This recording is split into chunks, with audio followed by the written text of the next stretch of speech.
चला या लेक्चरला आपण फिमेल ऍक्सेसरी ग्लँड शिकणार आहोत. Female accessory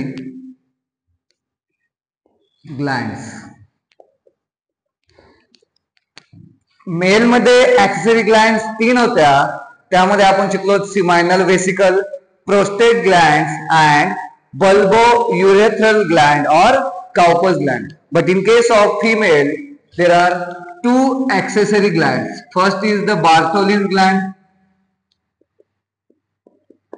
First is Bartholin's gland, and second is mammary gland.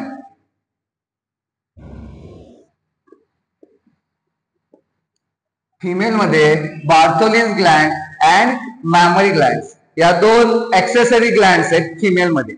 पहिली बघूया बार्थोलिन्स ग्लँड. आता ही जी बार्थोलिन्स ग्लँड आहे ते कुठे बघा, स्ट्रक्चर ड्रॉ करूया.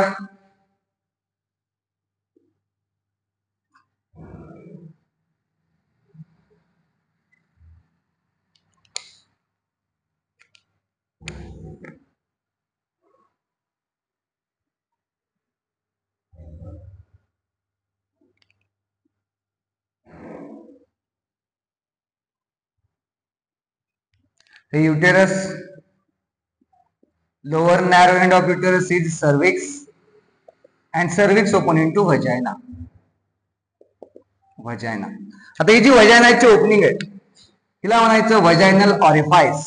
Opening of vagina is called as vaginal orifice.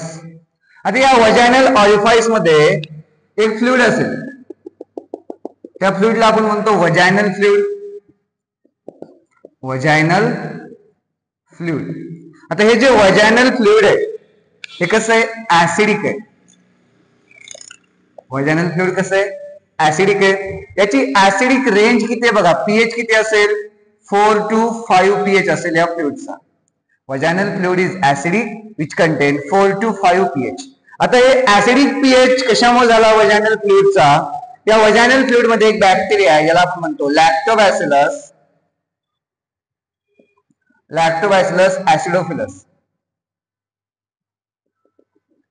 Vagina contain Lactobacillus acidophilus bacteria.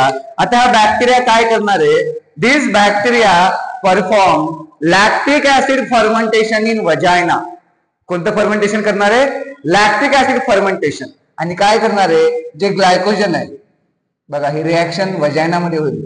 Lactobacillus acidophilus convert glycogen into lactic acid. म्हणजे glycogen पासून काय तयार करायला आहे, लॅक्टिक ऍसिड तयार करायला आहे. मग ऍसिड तयार झालं तर पीएच कसा होईल, ऍसिडिक होईल, 4 to 5 पीएच. आता ऍसिडिक पीएच का ठेवला वजायनामध्ये, to kill germs. To kill germs.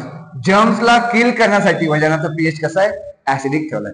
जे जर्म्स वजायनाला इन्फेक्शन कॉज करणार आहेत त्या जर्म्सला किल करण्यासाठी वजायनाचा पीएच कसा ठेवलाय, ऍसिडिक पीएच ठेवलाय. आणि जी वजायनाची ओपनिंग आहे त्याला आपण म्हणतो वजायनल ऑरिफाइस. या वजायनाच्या ओपनिंगच्या दोन्ही साइडला एक ग्लँड आहे. वजायनल ओपनिंगच्या दोन्ही साइडला कोणती ग्लँड आहे, बार्थोलिन्स ग्लँड. कोणती ग्लँड आहे, Bartholin's Gland. And this Bartholin's Gland produce mucus. काय प्रोड्यूस करणार आहे, म्युकस. आता mucus is a sticky fluid. हे म्युकस कसं एक स्टिकी फ्लुइड आहे जे काय प्रोव्हाइड करणार आहे, this mucus provide lubrication. Provide lubrication during coitus. जेव्हा कॉयटस होणार आहे तेव्हा कॉयटस मध्ये हे जे पेनिस आहे, पेनिस वजानामध्ये इन्सर्ट केल्यानंतर वजानाच्या वॉलचं आणि पेनिसचं काय होणार आहे, फ्रिक्शन होणार आहे. हे फ्रिक्शन लेस व्हावं यासाठी बार्थोलिन्स ग्लँड म्युकस सिक्रेट केलंय आणि म्युकसनं काय केलंय, लुब्रिकेशन दिले. फ्रिक्शन काय केले, प्रिव्हेंट केले बाय प्रोड्युसिंग म्युकस. ओके. तर हे बार्थोलिन्स ग्लँड कुठे, वजायनल ओपनिंगच्या दोन्ही साइडला, वजायनल ऑरिफाइसच्या दोन्ही साइडला ही ग्लँड आहे which produce mucus and which provide lubrication during coitus. Okay. Second gland आहे that is mammary gland. Mammary gland is a female accessory gland. Mammary gland is female accessory gland. बघूया आता mammary gland, that is mammary gland. Mammary gland. आता हे जे memory Gland आहेत हे कसं structure आहे? Memory gland is a pair structure. Pair structure आहे. कसं आहे? पेअर्ड. एक पेअर असते मॅमरी ग्लँड मध्ये. आता ही जी मॅमरी ग्लँड आहे तिला दुसरं नाव काय? Breast. Mammary gland is also called as breast. आणि या ब्रिस्टची काय असेल? एक पेअर असेल. This mammary gland present in both males as well as females. Males मध्ये पण ब्रिस्ट असतात, फिमेल मध्ये पण ब्रिस्ट असतात. पण in case of male mammary gland is non functional. Males मध्ये मॅमरी ग्लँड कशी आहे? नॉन फंक्शनल आहे. आणि फिमेल्स मध्ये मॅमरी ग्लँड कशी आहे? फंक्शनल. म्हणजे फंक्शनल म्हणजे काय? In females this mammary Gland produce milk. फक्त फिमेल्स मध्ये ही मॅमरी ग्लँड फंक्शनल असणार आहे आणि काय बनवणार आहे? मिल्क बनवणार आहे. मग आपण काय म्हणतो? Functional mammary gland is a characteristic feature of females only. Males मध्ये मॅमरी ग्लँड जरी असेल तरी ती कशी आहे? नॉन फंक्शनल आहे. But functional mammary gland is characteristic feature of female. आता ही मॅमरी ग्लँड मध्ये कोणते कोणते स्ट्रक्चर असतात बघूया. फिमेल मॅमरी ग्लँड, त्याला आपण काय म्हणतो? ब्रिस्ट. आणि दिस इज पेअर स्ट्रक्चर. हे कसं आहे? पेअर स्ट्रक्चर आहे. ड्रॉ करूया स्ट्रक्चर.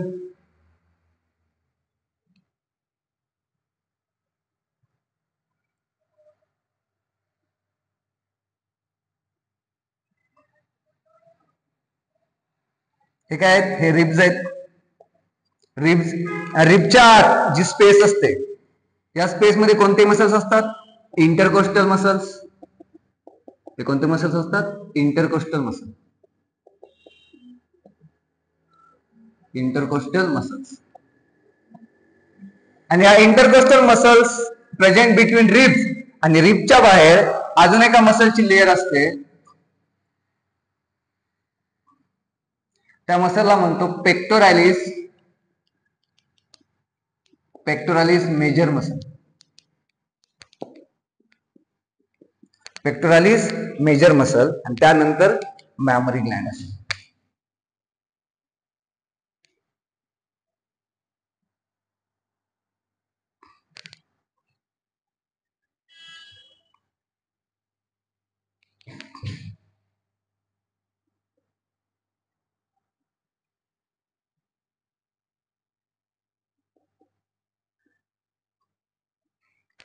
असेल mammary gland.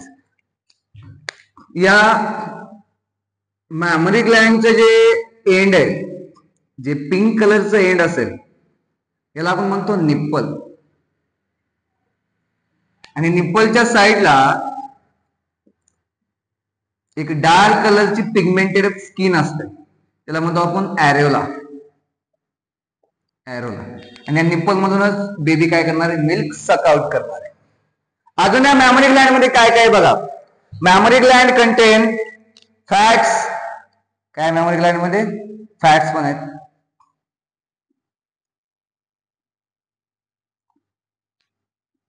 Mammary Gland content fats. हे काय आहेत? फॅट्स. हे मॅमरी ग्लँड मध्ये काय आहेत? फॅट्स आहेत. अजून काय आहेत? ग्लँड्युलर टिश्यू आहेत. मॅमरी ग्लँड दोनच गोष्टीची मिळून बनली आहे. त्यामध्ये काही अमाऊंट ऑफ फॅट आहे आणि काही काय आहेत? ग्लँड्युलर टिश्यू. आता मॅमरी ग्लँड मध्ये जे ग्लँड्युलर टिश्यू आहेत, आपण दोन्ही ब्रिस्ट बोलालो. दोन्ही मॅमरी ग्लँड बद्दल आपण शिकायलो. मॅमरी ग्लँड मध्ये काय? फॅट्स आहेत आणि ग्लँड्युलर टिश्यू. आता हे जे ग्लँड्युलर टिश्यू आहेत, the glandular tissue of each breast, हे ग्लँड्युलर टिश्यू अशा 15 ते 20 कंपार्टमेंट मध्ये काय झाले? डिवाइड झाले. 15 ते 20 कंपार्टमेंट मध्ये काय झाले? डिवाइड झाले. हे काय? ग्लँड्युलर टिश्यू आहेत. ग्लँड्युलर टिश्यू. आणि हे ग्लँड्युलर टिश्यू अशा काय? कंपार्टमेंट मध्ये. असे किती कंपार्टमेंट आहेत? 15 ते 20 कंपार्टमेंट आहेत एका मॅमरी ग्लँड मध्ये. आणि या कंपार्टमेंटला आपण काय म्हणतो?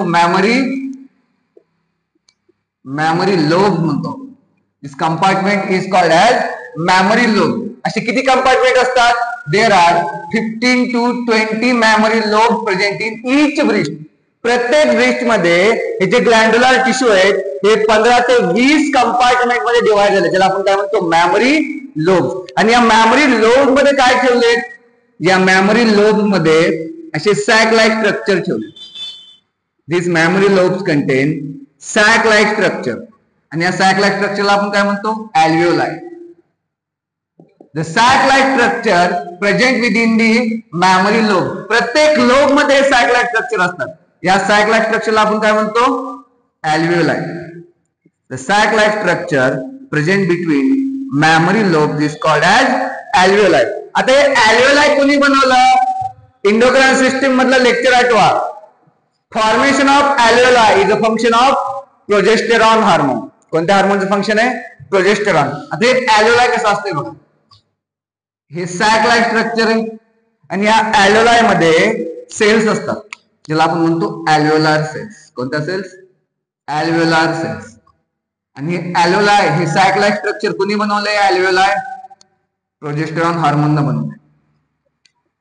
या काय आहेत? अल्व्हिओलार सेल्स. अल्व्हिओलार सेल्स. आणि या सेंटरला जी कॅव्हिटी आहे, ज्या कॅव्हिटीला आपण काय म्हणतो? ल्युमेन. ल्युमेन इज अ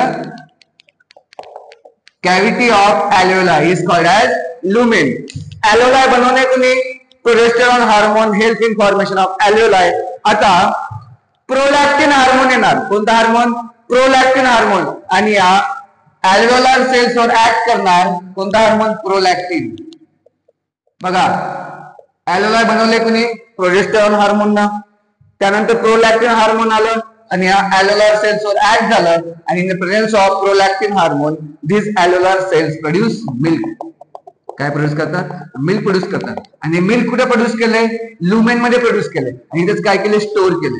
या ल्युमेनचं काम काय? Storage of milk. मिल्क इथं स्टोअर होणार. म्हणजे मिल्क बनवलं अल्व्हिओलार सेल्सनी. आणि या अल्व्हिओलाई मध्ये जी कॅव्हिटी होती, ज्याला आपण म्हणतो ल्युमेन, या कॅव्हिटी मध्ये मिल्क काय केलं? स्टोअर केलं. मिल्क काय केलंय? स्टोअर केलं. अल्व्हिओलाई बनले in presence of progesterone hormone आणि मिल्क बनलं in presence of prolactin hormone. Okay. तर यानंतर आता हे मिल्क बनलंय अल्व्हिओलाई मध्ये. आता हे मिल्क या अल्व्हिओलाई मधून आपल्याला निप्पल पर्यंत घेऊन यायचं. मग काय केलं? प्रत्येक अल्व्हिओलाई मधून बघा, प्रत्येक अल्व्हिओलाई मधून अशा काय निघाल्या? डक्ट निघाल्या. प्रत्येक अल्व्हिओलाई मधून याच्या ब्लॅक कलरच्या डक्ट निघाल्या. प्रत्येक अल्व्हिओलाई मधून या ज्या डक्ट निघाल्या, या डक्टला म्हणायचं मेमरी ट्युब्युल्स. Memory tubules. त्यानंतर हे मेमरी ट्युब्युल्स जॉईन झाले.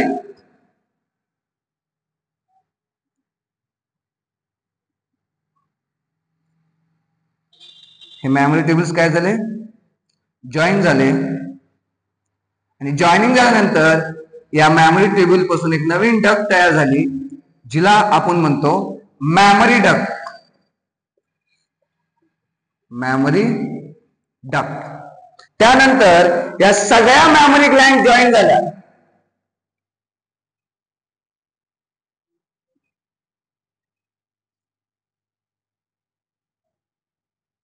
या सगळ्या मेमरी ग्लँड जॉईन झाल्या आणि काय बनवला? एक वायडर स्ट्रक्चर बनवलं, ज्याला आपण म्हणतो memory अँफुला. These all mammary glands are joined and form wider structure is called as mammary ampulla. Mammary ampulla. And finally this mammary ampulla join to form lactiferous duct. Lactiferous duct. आणि या लॅक्टिफेरस duct finally कशात open झाल्या? Nipple मध्ये, ज्यामधून baby milk काय करणार आहे? सक करणार आहे. म्हणजे बघा, या अल्व्हिओलाई मधून मिल्क निप्पल पर्यंत कोणी आणले? बघा, सगळ्यात आधी मेमरी ट्युब्युल्स, त्यानंतर मॅमरी ट्रिब्युट्स मधून कशात गेलं? Memory duct. मॅमरी डक्ट मधून मॅमरी अँफिला, मॅमरी अँफिला मधून लॅक्टिपेरल डक्ट, आणि लॅक्टिपेरल डक्ट मधून निप्पल, आणि निप्पल मधून बेबीच्या माउथ मध्ये. Okay, this is the memory glands. Okay, आता यानंतर आपण फिमेल ऍक्सेसरी ग्लँड्स आपण संपवल्या. आता आपल्याला बघायचंय external genitalia of females. Okay, external genitalia of females. यांना डायग्राम ड्रॉ करायची ती ड्रॉ करून घ्या. आपण बघणार आहेत external genitalia of the females. चालू करूया. Female external genitalia.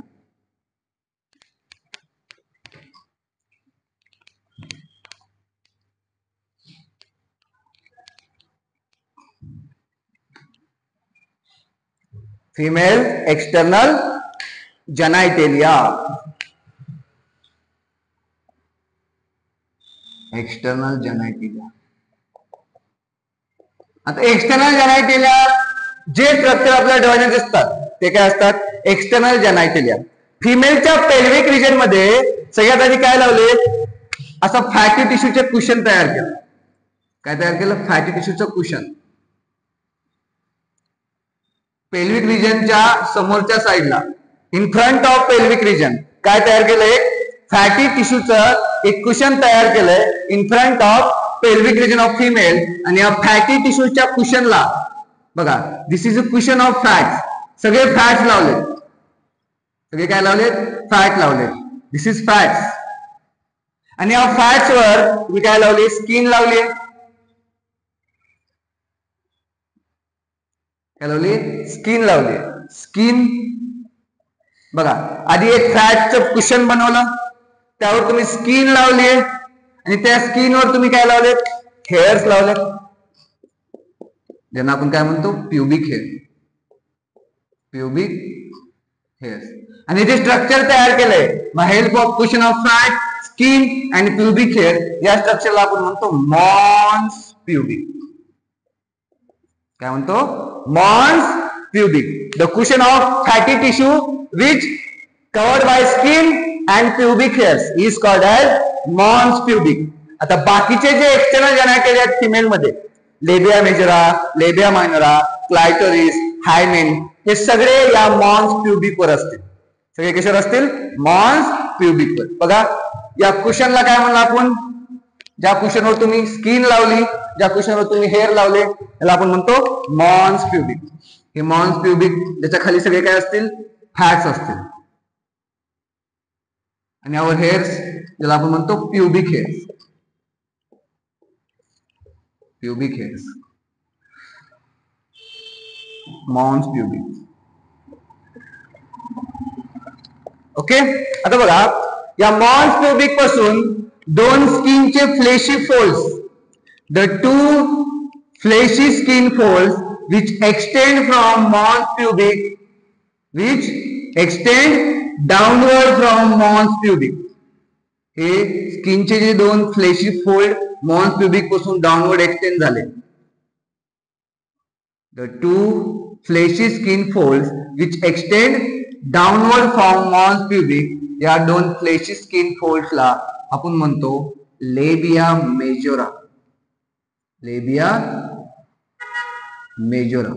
The two fleshy skin fold which extend downward from mons pubic is called as labia majora.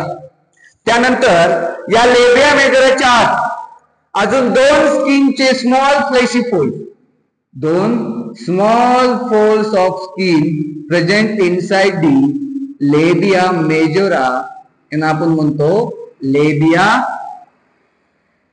मायनोरा. बघा, मॉन्स प्युबिक सगळ्यात आधी बाजू साईडला कोण आहे? लेबिया मेजोरा. लेबिया मेजोराच्या आत अजून दोन स्किनचे फोल्ड लावले, ज्याला आपण म्हणतो लेबिया मायनोरा. आता या लेबिया मायनोराच्या आत जी स्पेस आहे, या स्पेसला आपण म्हणतो vestibule. The space present between two labia minora. बघा, या लेबिया मायनोराचा फोल्ड आणि या लेबिया मायनोराच्या फोल्ड मध्ये जी स्पेस आहे, या स्पेसला आपण म्हणतो वेस्टिब्यूल. आणि या वेस्टिब्यूल मध्ये दोन ओपनिंग आहेत.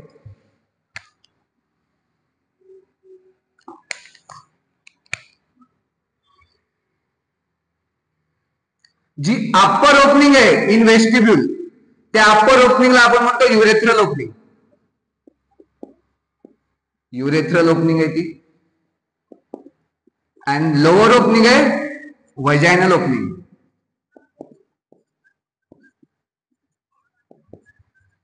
ओके, हे लेबिया मायनोराच्या जी स्पेस आहे वेस्टिब्यूल, या वेस्टिब्यूलच्या स्पेस मध्ये या दोन ओपनिंग आहेत, वरची युरेथ्रल ओपनिंग आणि खालची व्हजायनल ओपनिंग. आता हा जो लेबिया मायनोरा आहे बघा, वरच्या साईडला लेबिया मायनोरा फ्यूज झाला आणि एक जंक्शन तयार केलं. The upper part of labia majora is fuse आणि एक फिंगर लाईक स्ट्रक्चर तयार केलं आणि help in formation of tiny finger like structure. काय? The upper part of labia minora is fuse. Labia मायनोराचा जो वरचा पार्ट आहे, the upper junction of labia minora, कोणाचं? लेबिया मायनोराचं. The upper junction of labia minora is fuse to form a tiny finger like structure. एक tiny finger like structure तयार केलेला आपण म्हणतो clitoris. The upper junction of labia minora produce a tiny finger-like structure is called as clitoris. आणि clitoris कशाचं बनलंय? Clitoris made up of erectile muscle. Erectile muscle. फिमेलच्या external जेनायटेलियाचा सगळ्यात सेन्सिटिव्ह पार्ट आहे क्लायटोरिस. आणि मेल मध्ये जो एक्सटर्नल जेनायटेलिया होता पेनिस, त्या पेनिसचा सगळ्यात सेन्सिटिव्ह पार्ट कोणता होता? That is glans penis. The bulbar end of penis is called as glans penis. आणि फिमेल मध्ये सगळ्यात सेन्सिटिव्ह पार्ट कोणता आहे? क्लायटोरिस. हे कुठे? लेबिया मायनोराच्या अप्पर जंक्शनला आहे. जसं अप्पर जंक्शन आहे तसंच लेबिया मायनोराचं हे जे लोअर जंक्शन आहे, लोअर जंक्शन ऑफ लेबिया मायनोरा, या लोअर जंक्शन पासून जे ऍनल ओपनिंग आहे, ऍनस, लोअर जंक्शन ऑफ लेबिया मायनोरा पासून ऍनस मध्ये जो स्पेस आहे, या स्पेसला म्हणतात पेरिनियम. काय म्हणतात त्या स्पेसला? Perineum. The space present between lower junction of labia minora and between anus, त्याला म्हणायचं पेरिनियम. हा स्पेस कोणता आहे?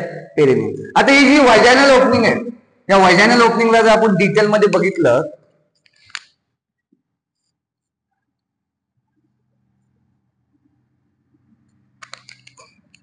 की upper urethral opening and lower vaginal opening. आता ही जी वजायनाची ओपनिंग आहे ती काय? पार्शियली कव्हर झाली.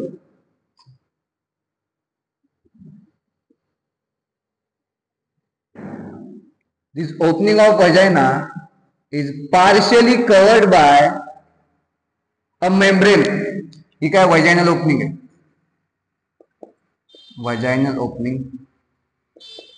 And this vaginal opening is partially covered by a thin membranous structure.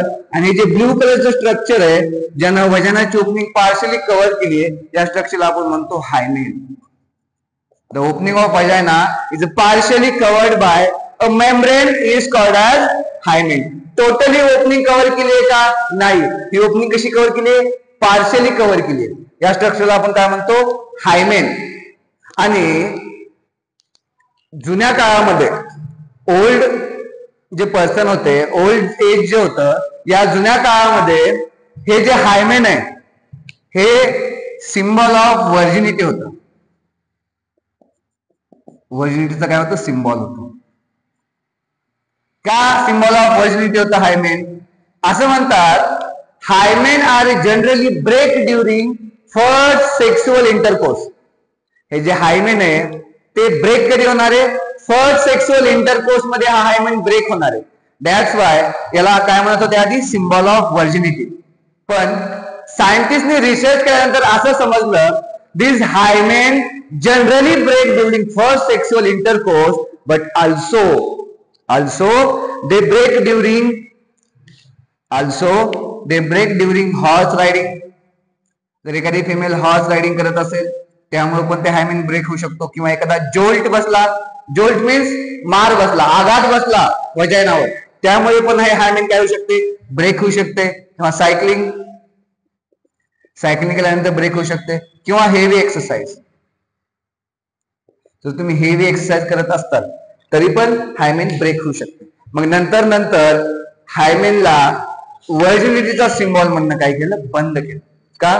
कारण अजून खूप सारे रिझन्स आहेत हायमेन ब्रेक व्हायचे. म्हणून या हायमेनला आपण सिम्बॉल ऑफ व्हर्जिनिटी कन्सिडर करतो का या टाइमला? नाही. In present time hymen is not a symbol of virginity. Okay.